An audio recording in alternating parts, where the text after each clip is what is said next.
hindi ka talaga nakokontento sa mga pagkain, no? Tsaka sa mga candy binigay sa akin na ninakaw mo. Hindi ka pa kontento doon. Gusto mo pang kuhanin yung buhay ko.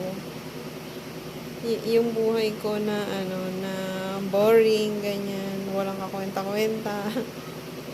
Yung buhay ko na boring na bahay, tapos office, tapos meron pa pala. Yung, yung bangs ko, ayaw mo. At tawag dito yung, may kuwento pa ako eh. Nakalimutan ko. Ayan, magkakademensya na ako, ganyan. Liliit yung utak ko dahil doon sa ginagawa mo na hindi na ako makakapag-isip ng mga bagay na gusto kong isipin at imaginein kasi dahil sa kagagawan mo. Pinipigilan mo, ginawa mo na akong kriminal. Ginawa mo na akong kriminal na ikukulong mo, wag kang lumabas kasi may mag-a-access sa'yo. Hindi mo ko papalapitan sa mga tao tapos na-realize nila na ay tama nga to, bakit nandoon yung mga nandoon yung mga binigay ng kung sino-sino, ba't nandoon? Wag daw sabihin, sabi ng matanda. Hindi sabihin dyan, ako lang naman yung ginagawa mo ng dito eh.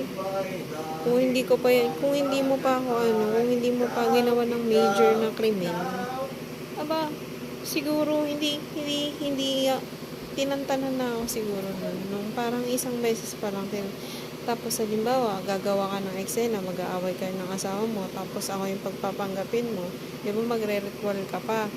Araw-araw ka nagre-ritual dyan eh, dinig na dinig kita eh. Hindi ko alam kung sino na yung mga hinahack mo, inaccess mo, tapos sa akin yung sinisi, tapos naging kabit pa ako, tapos naging naging kung sino-sino pa ako, nang hindi ko alam, tapos nag-iba-iba na yung mukha ko. May isa pa akong kakilala na magkahawig kami doon sa picture niya, tapos magkaiba naman talaga yung pag tinignan mo sa personal.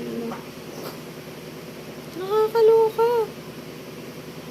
O ano pa yung mo na mag-visa lang ako ganyan, na papagawain mo ako ng ganito para maging katulad mo na sabi ko nakukulong yung mga totoong ganyan, kinukulong tapos pag nakalaya na saka sila magiging ganun.